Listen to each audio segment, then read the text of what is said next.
வணக்கம் நண்பர்களே. உங்களையும் என்னையும் காக்கின்ற ஆதி ஓகியின் அருள் எல்லா நண்பர்களுக்கும் கிடைக்க ஆண்டவனை பிரார்த்திக்கிறேன். நண்பர்களே, ஆதி ஓகியின் அருள் எல்லாத்துக்கும் கிடைக்கணும். எல்லாம் சந்தோஷமாக இருக்கணும். நாம் இந்த ஜென்மத்தில் எடுத்த இந்த உடல் அடுத்த ஜென்மம்னு ஒன்று இருக்கா இல்லையான்னு யாருக்கும் தெரியாது.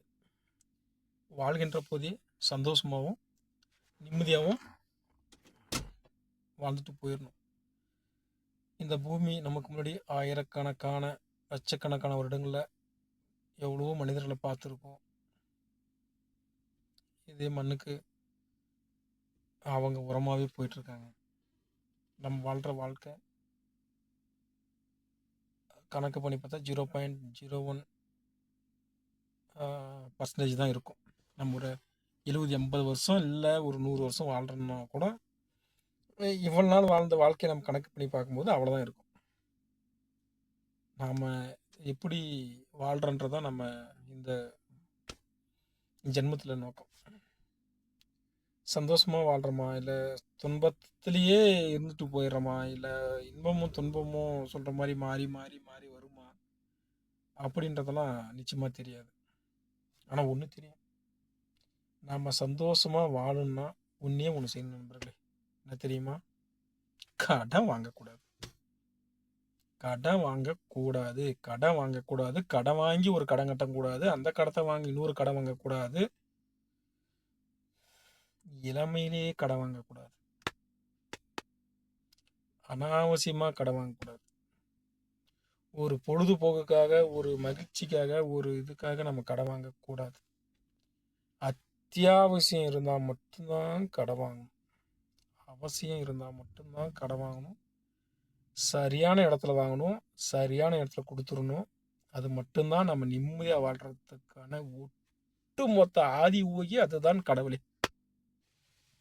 ஒட்டுமொத்த ஆதி ஊகி நம்மளை எவ்வளோ சந்தோஷமாக வச்சுக்கிறாருன்றது அந்த ஆதி ஊகியே அந்த கடன் தான் நினைக்கிறேன். அந்த கடன் நம்மளை நெருக்கட்டி கொடுக்கும்போது கடவுளை ஐயோ கடவுளே காப்பாற்றுன்னு ஏன் நம்மளுக்கு அந்த தலையெழுத்து? எதுக்கு இந்த தலையெழுத்து? ஏன் இந்த நம்மளுக்கு தேவையில்லாத வேலை? உன்னை அப்படி யாருப்பா கடன் வாங்கி தொழில் செய்ய சொன்னது? அப்படி உன்னை கடன் வாங்கி யாருப்பா உன்னை டூர் போக சொன்னது? ஒரு பிஸ்னஸ் பண்ண சொன்னது? ஒரு வேலை செய்ய சொன்னது?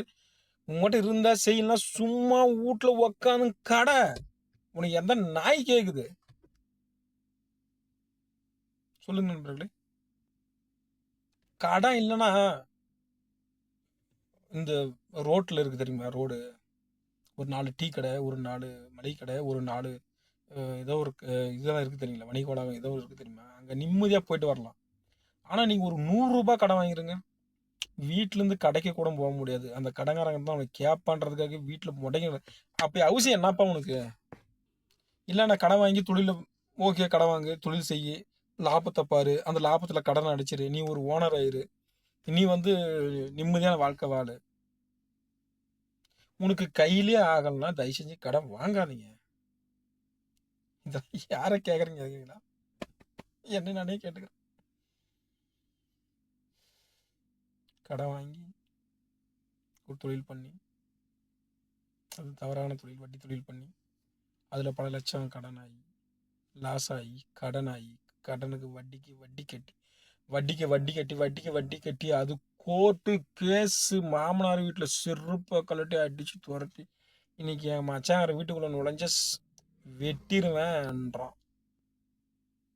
யாரும் கூட பேசுனீங்கன்னா தூக்கி போட்டு மிதிச்சிருவேன், இல்லை அடி வாங்கினா தான் அடங்குவீங்களான்றான். என்னத்துக்கு அந்த வேலை உனக்கு? என்னத்துக்கு அந்த வேலை உனக்கு? சும்மா கூட வீட்டில் இருந்துடலாமே. சும்மா கூட வீட்டில் இருந்து என்னத்துக்கு ஏன் வேலை?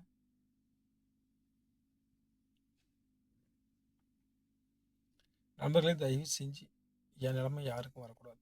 ப்ளீஸ், என் நிலைமை யாருக்கும் வரக்கூடாது. அப்பா அம்மா கஷ்டம்,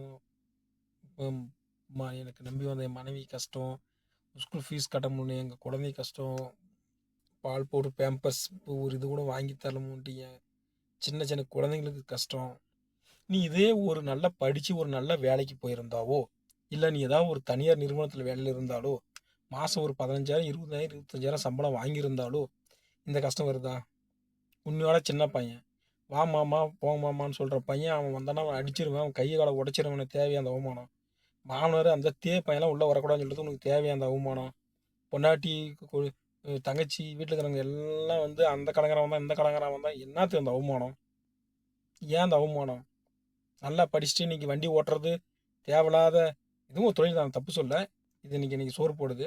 இருந்தாலும் அ அந்த அப்போ அந்த கடன் இல்லைன்னா நீ இன்னைக்கு ஒரு நல்லது கெட்டதுக்கோ ஒரு நல்ல ஒரு தைரியமா வண்டி ஒரு அடிமையா வண்டி ஒரு தொழில் செய்யறதுக்கும் ஒரு சுதந்திரமா ஒரு தொழில் செய்யறதுக்கும் வித்தியாசம் இருக்குல்ல. வித்தியாசம் இருக்கல்ல நண்பர்களே, வித்தியாசம் இருக்கு. ஏன்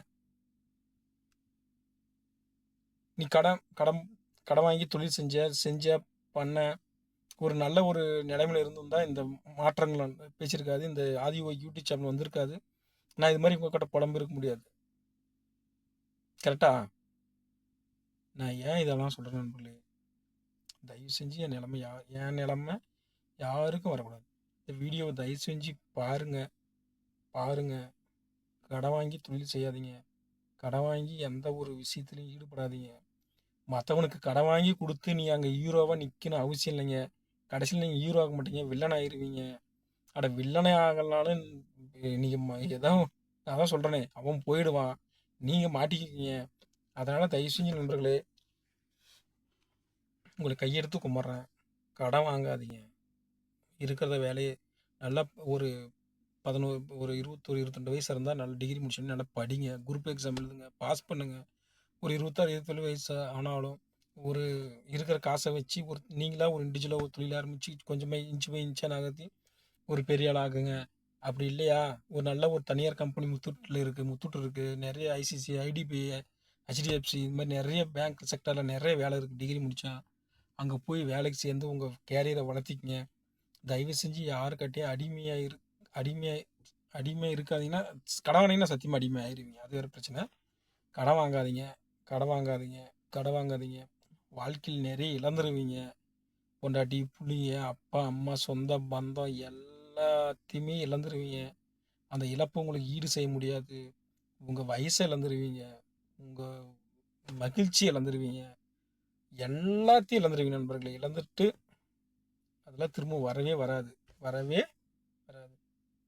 தயவு செஞ்சு உங்களேருந்து கையெடுத்து கும்பிட்டுக்கிறேன். நல்லா படித்து நல்லா வேலைக்கு போக பாருங்கள். இல்லைன்னா நல்லா ஒரு தனியார் நிறுவனத்தில் சேர்ந்து உங்கள் கேரியரை வளர்த்திக்கிங்க. இல்லை கை காசு இருந்தால் அதில் முதலீடு போட்டு உங்களுடைய உண்மையான உழைப்பை போட்டு அதில் முன்னேற பாருங்கள். யாருக்கும் நீங்கள் வந்து அடிமையாக இருக்க வேண்டிய அவசியம் இல்லை. நிம்மதியாக இருப்பீங்க, குழந்தை குட்டிகளோட சந்தோஷமாக இருப்பீங்க, அப்பா அம்மாவோட சந்தோஷமாக இருப்பீங்க, மாமனார் மாமியார் சந்தோஷமாக இருப்பீங்க, சொந்த பந்தம் உங்களை மதிக்கும், ஊரில் இருக்கிறவங்களே உங்களை மதிக்கும், எல்லாமே இன்பமான வாழ்க்கையை வாழுவீங்க. அதனால் தயவு செஞ்சு எல்லோரும் சந்தோஷமாக இருக்க எல்லா வள ஆண்டவனான ஆதி ஓகி சிவனை வேண்டிக்கிறேன். எல்லா மதத்தாருக்கும் எல்லா ஜாதியினருக்கும் கடன் பட்டுட்டிங்கன்னா அங்கே உங்களுடைய ஒட்டுமொத்த மரியாதையும் கெட்டுரும். அதனால் தயவு செஞ்சு இந்த வீடியோ பாருங்கள், ஷேர் பண்ணுங்கள், சப்ஸ்கிரைப் பண்ணுங்கள். என் வாழ்க்கையை உங்களுக்கு ஒரு பாடமாக இருக்கட்டும் இந்த வீடியோ அப்லோட் பண்ணுறேன். அதனால் தயவு செஞ்சு நண்பர்களே சந்தோஷமாக இருக்க எல்லாம் ஆதி ஓகி உங்களையும் என்னையும் காப்பாற்றுவாராங்க. நன்றி.